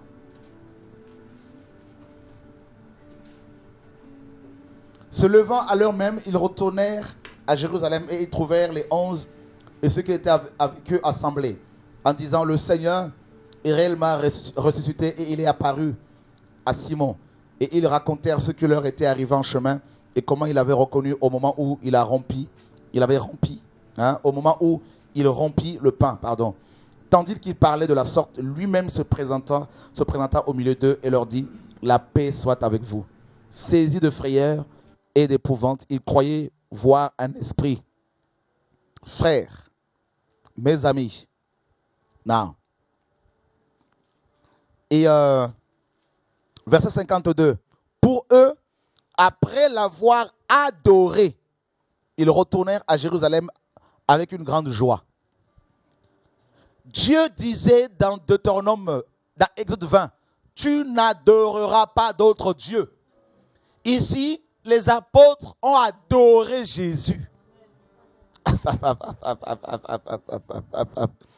Et Jésus n'a pas dit non. Vous avez vu quand Jean s'est mis à genoux devant l'ange pour l'adorer. L'ange lui a dit non, ne m'adore pas, adore Dieu. Oh my God. Hein? Mais Jésus n'a pas dit comme l'ange là. Jésus reçoit l'adoration. Parce qu'il est Dieu, frère. Alléluia. Oh my God. On peut vraiment l'acclamer, frères et sœurs.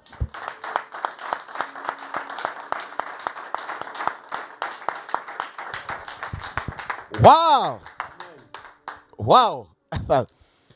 Étienne était lapidé. Il se met à genoux. Il voit Jésus assis à la droite du Père.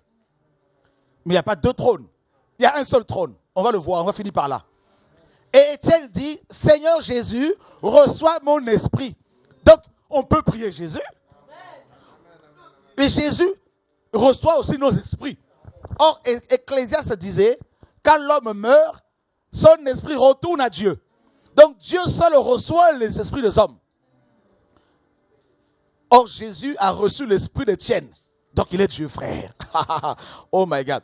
Nous sommes dans Apocalypse maintenant. Oh, ça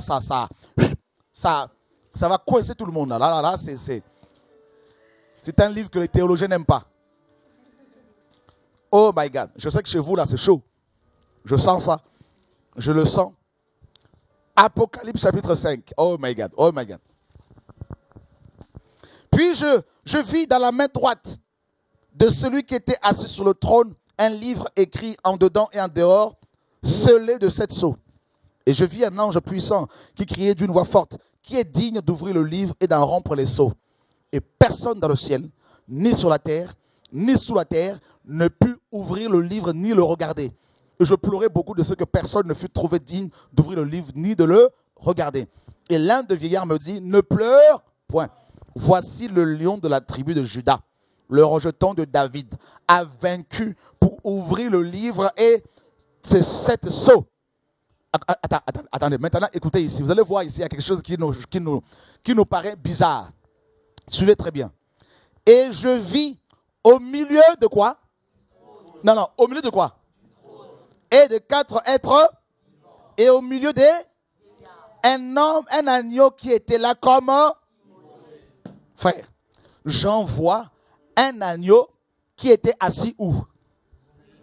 Au milieu du trône. Frère, le milieu du trône, c'est la place centrale.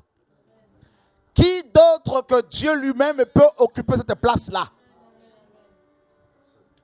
Hein? Parce que Dieu disait qu'il ne donne pas sa gloire à quelqu'un d'autre. Et on nous dit que cet agneau était au milieu du trône. Et regardez, on le décrit. Il avait 7 cornes. Les 7 cornes nous parlent de El Shaddai, le Dieu tout-puissant. Les cornes, selon Daniel 8, 20, 23, représentent les rois, les royaumes, la force, la puissance, selon Deutéronome 33, 17. 7 cornes, les 7 cornes, voilà, le chiffre 7, c'est le chiffre de la perfection, n'est-ce pas? Donc, c'est la puissance de Dieu à son comble. Et il avait 7 cornes, 7 yeux, donc c'est l'omnipotence, les 7 cornes, l'omniscience, les yeux, et qui sont les 7 esprits de Dieu envoyés par toute la terre, c'est l'omniprésence. Ça, vous voyez, c'est le chiffre de la perfection fois 3, 21. 7 cornes, 7 yeux, 7 esprits de Dieu qui nous parlent du Saint-Esprit. Voilà pourquoi le Saint-Esprit est aussi appelé l'Esprit de Christ. Bah oui, frère. On nous dit que cet agneau qui était, Loufiane, au milieu du trône, vient prendre le livre de la main droite de celui qui était assis où? Sur le trône. Il y a un problème. Ça, c'est pas du français. Comment quelqu'un qui est au milieu d'un trône peut aller voir quelqu'un qui est assis sur ce même trône pour lui prendre le livre qu'il a dans sa main droite? Vous ne voyez pas qu'il y a quelque chose qui ne tourne pas en rond ici sur le plan humain? Mais c'est ça le mystère de Dieu. C'est son langage. Parce qu'il fallait trouver des mots à peu près, des mots capables de... En fait, pour que nous comprenions le langage du Seigneur. C'est ça, en fait, en gros. C'est un mystère. Comment quelqu'un qui est assis au milieu d'un trône peut sortir de ce trône pour aller prendre le livre que quelqu'un qui est assis sur ce trône a dans sa main droite? Frère, honnêtement.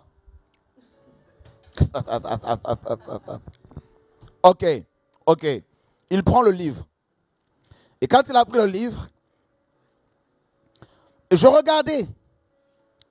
Quand il eut pris le livre, les 4 êtres vivants et les 24 vieillards se prosternaient devant qui? Frère. Les 4 êtres vivants Et les 24 vieillards se sont prosternés devant l'agneau. S'il n'était pas Dieu, s'il n'est pas Dieu, il n'allait pas accepter cela. Et il est resté là. Il a accepté que ce vieillard-là se mette à genoux. Ces vieillards ont des barbes blanches, des cheveux blancs. Et l'agneau était devant eux et ils étaient tous à genoux. Et les 4 êtres vivants qui représentent chacun un aspect de Yeshua. Il y en a un, ils avaient 4 faces. La face de l'homme, ça c'est l'humanité de Yeshua, on en parlera. La face de lion, le lion de la tribu de Juda, le roi. La face d'un bœuf, c'est le serviteur. La face d'un aigle, c'est le prophète. Hein? Alors, vous voulez dire quoi? Hein, mes amis? Et la Bible dit, verset 11, je regardais, j'ai entendu la voix de beaucoup d'anges autour du trône, et des êtres vivants et des vieillards, et leur nombre était des myriades et des myriades et des milliers de milliers. Ils disaient d'une voix forte, à qui? À l'agneau qui était immolé, et digne de recevoir quoi? La richesse, la force, l'honneur. Ah! Qui est digne de recevoir la gloire? Or, qui d'autre que Dieu peut recevoir la gloire de ses créatures, la louange de ses créatures? Frère, arrêtez s'il vous plaît. Jésus est Dieu. Hein? Ton Dieu, oh Dieu, ton Dieu ordonne. Ton Dieu t'a oint d'une huile fraîche. Hein? Frère. Dieu siège au milieu de Dieu. Hein? Nous fions. Et autre chose, Dieu dans Isaïe là-bas dit quoi? Je suis l'alpha et... Non, il dit je suis le premier et... Et Jésus a dit la même chose dans Apocalypse là-bas. Je suis le premier et le dernier. Frère, il y a tellement de choses à dire. Ce que je vous enseigne ce soir, c'est mon prochain livre en fait. La révélation de Yeshua. Le mystère de la piété. Oh, ce livre-là va encourager beaucoup de frères. Je le sais. Je le sais. Depuis des années, je suis en train de le travailler. Dieu me donne beaucoup de choses, petit à petit. Il y en a qui disaient, mais si Jésus est Dieu, pourquoi est-ce qu'il a prié Dieu quand il était sur terre? Là, c'est dans son aspect humain, on verra.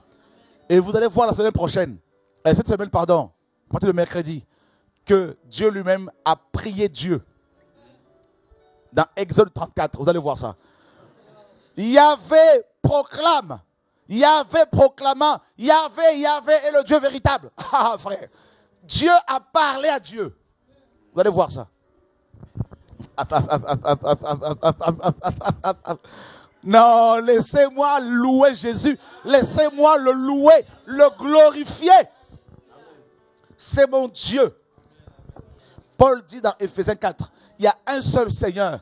Il y a une seule espérance. Il y a une seule foi. Il y a un seul baptême. Un seul Seigneur. Jésus a été appelé Seigneur. Jésus est appelé Seigneur. Frère.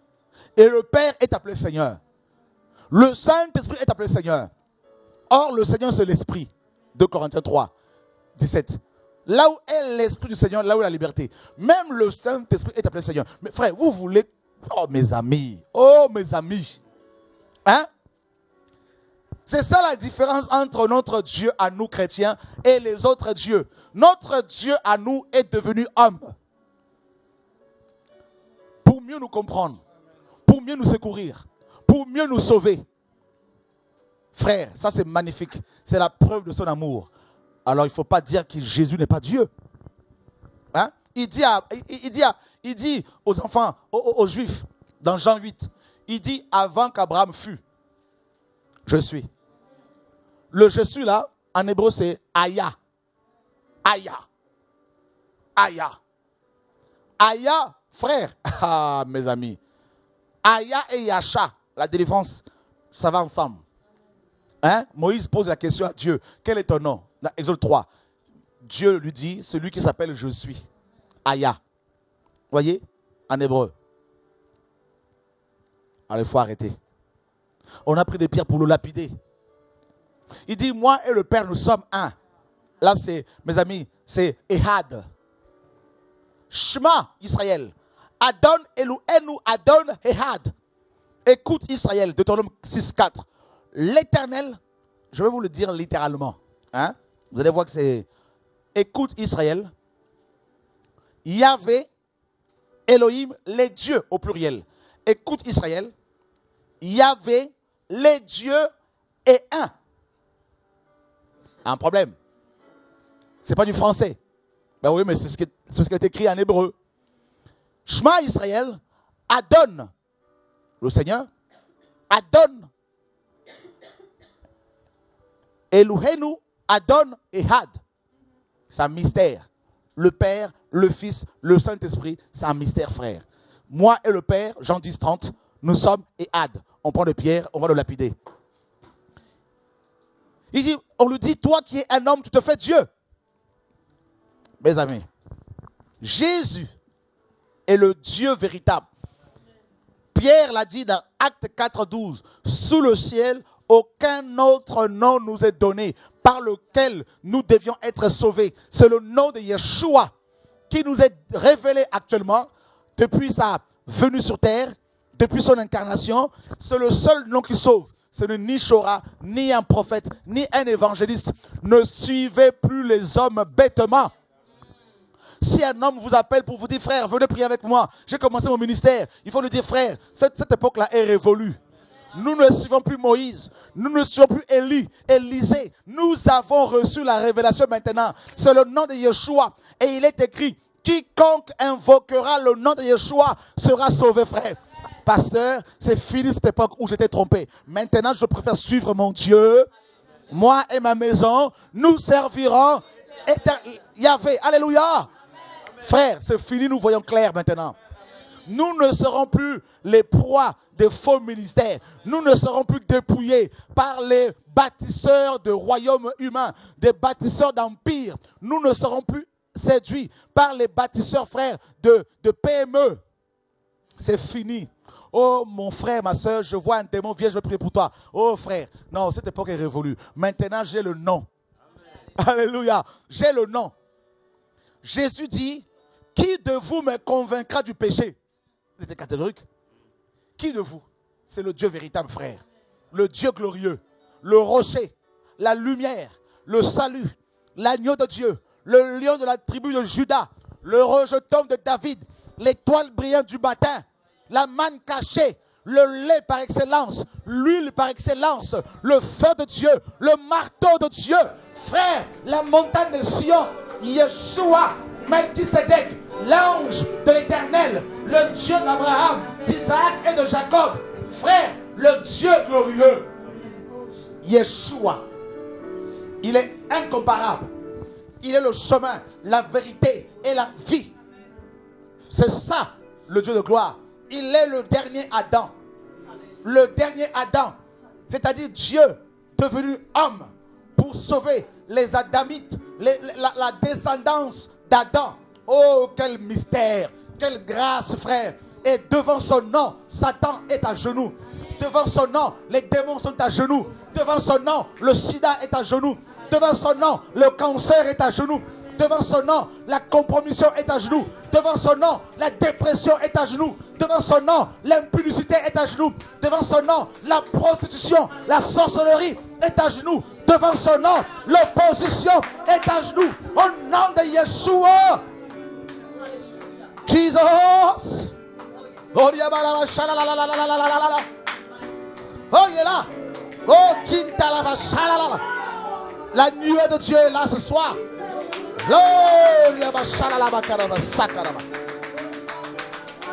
Jesus. Le réveil est là. Jesus.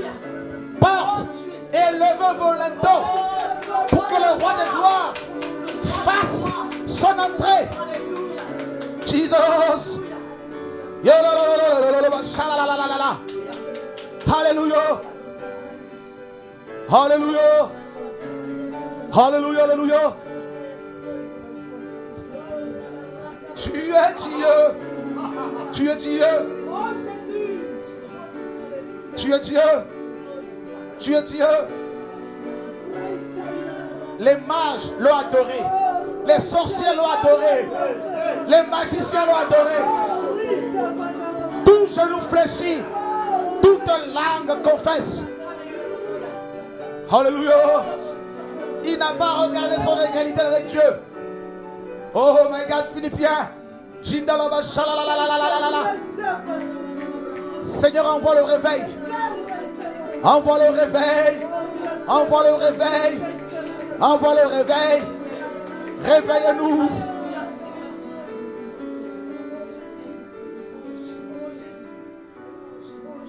Oh, il est là. Il est là.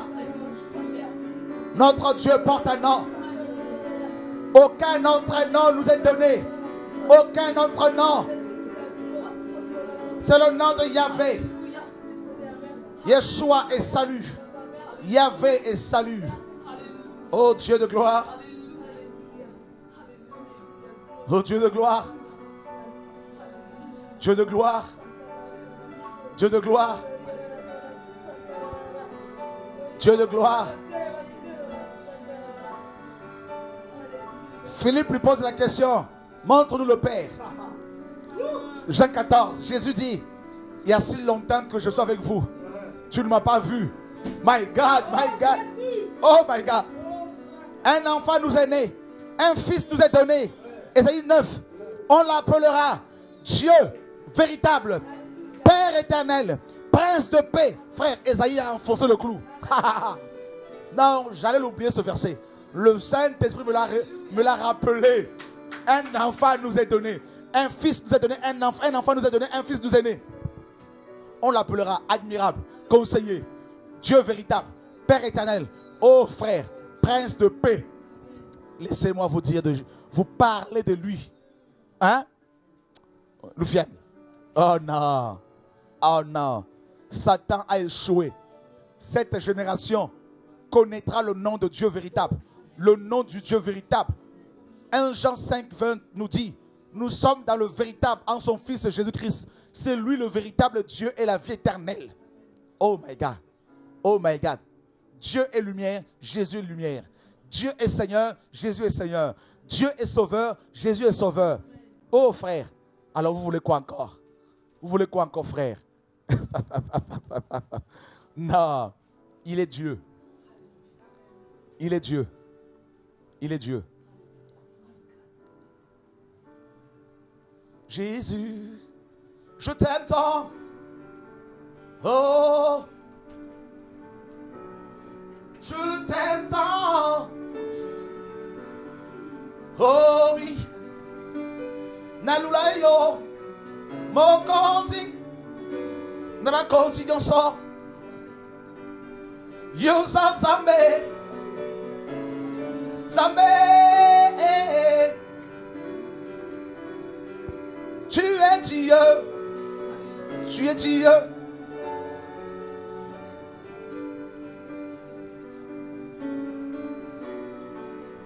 Seigneur, quelles que soient les attaques, quelle que soit l'oppression, nous ne voulons pas lâcher.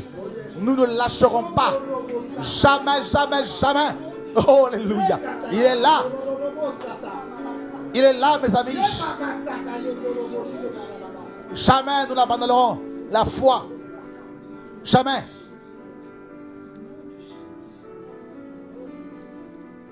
Que ton nom soit glorifié, Jésus de Nazareth.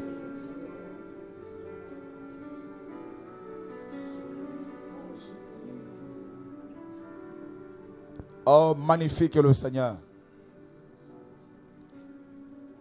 Magnifique est le Seigneur. Vous pouvez nous appeler, nous avons encore 5 minutes. 5 minutes devant nous. Vous pouvez nous appeler, je ne sais pas si on peut donner un téléphone fixe ou un portable, mes amis. Il faudrait vraiment qu'on s'organise par rapport au fixe de TV de Vie pour... Voilà, vous pouvez nous joindre au 0... On va donner un 09 50 40 50 45. Voilà. Donc, vous pouvez nous appeler à ce numéro-là. On va le faire défiler sur votre écran d'ordinateur.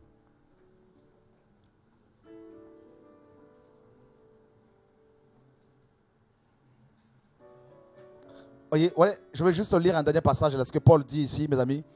Le Saint-Esprit vient de me le rappeler. Dans Acte 17.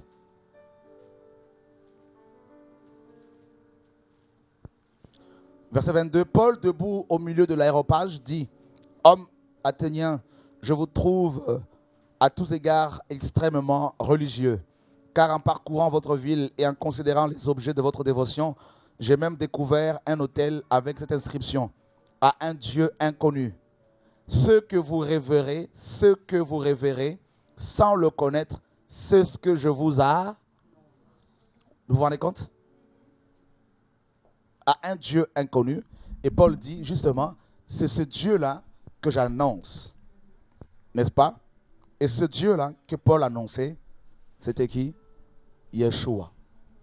Voilà. Le message de Paul était basé sur la personne de Christ, la divinité de Christ. Voilà. C'était ça, son message. Donc, on va prendre le téléphone. Il y a des gens qui appellent. Nous osons croire que vous avez été encouragés, que vous êtes remplis de feu.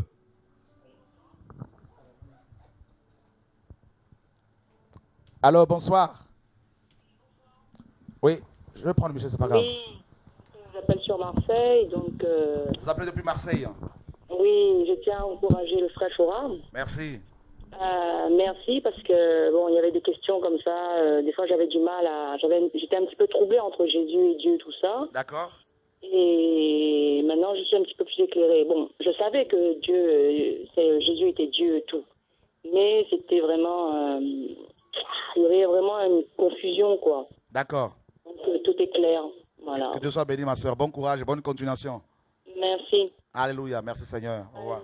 Au revoir. Voilà, une personne qui est éclairée. Merci, Seigneur. Dieu est bon. Dieu est grand. Voilà, voilà. En tout cas, que le Seigneur vous garde, que le Seigneur vous guérisse. N'oubliez pas que ce week-end et ce samedi, nous avons notre journée de réveil, hein, comme on vous l'avait annoncé, jusqu'à la fin de l'année. Voilà. Nous avons l'Allemagne. Bonsoir. Oui, allô, bonsoir. Oui. Je suis sur TV de Vie. Tout à fait. Oui, donc j'appelle depuis les Vosges. Et j'appelle surtout par rapport au message que je viens d'écouter. D'accord. Et... Allô? Oui, allez-y, allez-y. On vous écoute. Oui, donc oui, le message en question, vraiment, c'est d'un apport vraiment très important pour moi parce que, par exemple, je suis dans un groupe où on abordait justement la question de la divinité de Jésus. D'accord. Et j'étais vraiment mélangée, je ne savais plus où donner la tête et vraiment ce que je viens d'entendre, c'est une réponse à ma prière au Seigneur parce que j'étais vraiment confuse, je me posais beaucoup de questions et c'est vraiment, en tout cas, je bénis le Seigneur et je rends grâce à Dieu à travers par rapport à ce que j'ai écouté. Vraiment, c'est encourageant, quoi. Que Dieu soit béni, ma soeur. Bon courage et bonne continuation. Ok, merci à vous et bonne soirée. Merci. Vous voyez, il y a beaucoup de chrétiens qui ne savent pas que Jésus est Dieu. Vous voyez, mes amis. Et ce Dieu se révèle en tant que Père, en tant que Fils, en tant que Saint-Esprit. Et ça amène beaucoup de confusion dans la tête de beaucoup de chrétiens. Allô, depuis Londres ou Angleterre, bonsoir. Allô? Allô, bonsoir.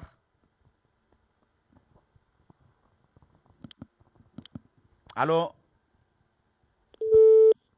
Ah, ça a coupé. Alléluia. Merci Seigneur en tout cas hein, pour l'œuvre qu'il opère. Allô, bonsoir. Ah. Allô, bonsoir. Allô, bonsoir. Oui. Oh, mon frère. Alors là, Oh, je sais pas. Oh mon Dieu, je bénis Dieu dans toutes les sens, je bénis Dieu. Amen. Le bouche des prophètes aujourd'hui, de faux prophètes, fermés au nom de Jésus aujourd'hui. Amen. Et nous allons continuer jusqu'au bout. Amen. Parce qu'on n'est pas encore résisté jusqu'au fond. Il faut qu'on arrive jusqu'au bout. Amen. Et je bénis mon Dieu dans les cieux. Oh, je sais pas, j'ai pas de mots, Je suis là, je ne peux pas appeler, mais c'est tellement chaud que non, je ne pouvais pas dormir comme ça.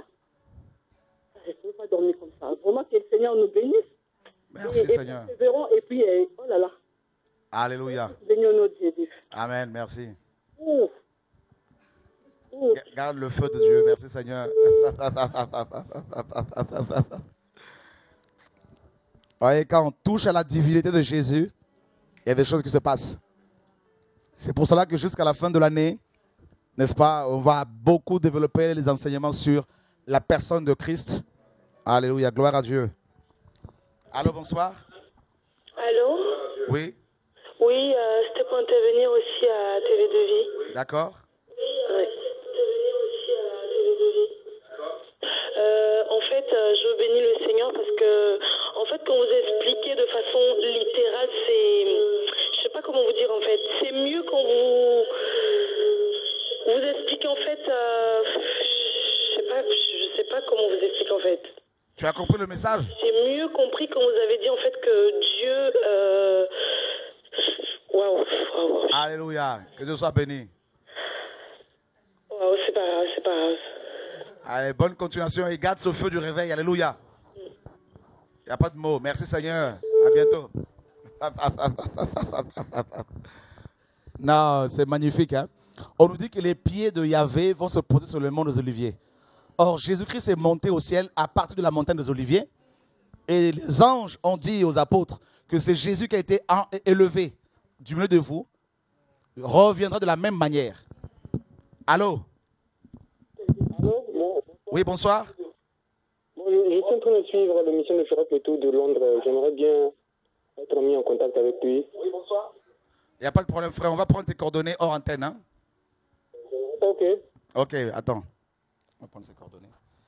Bon, je crois que les gens ont le feu chez eux. On va arrêter là. Et nous vous donnons rendez-vous demain 20h30. N'est-ce pas? Mercredi 20h30. Et jeudi 20h30. La semaine sur la personne de Yeshua. Le samedi, on va... Je ne sais pas. Mais en tout cas, voilà. Que Jésus Dieu fasse ce qu'il voudra. Alléluia. Merci pour votre présence, pour votre participation. Et vous aurez l'occasion cette semaine, certainement lors des émissions, des enseignements, de peut-être intervenir. Voilà, que Dieu soit béni. En tout cas, bon courage. Cette vidéo, vous l'aurez dès ce soir sur le site directdevie, directdevie.org. Voyez, directdevie.org sur YouTube. Vous allez avoir cette vidéo, vous pouvez la diffuser massivement.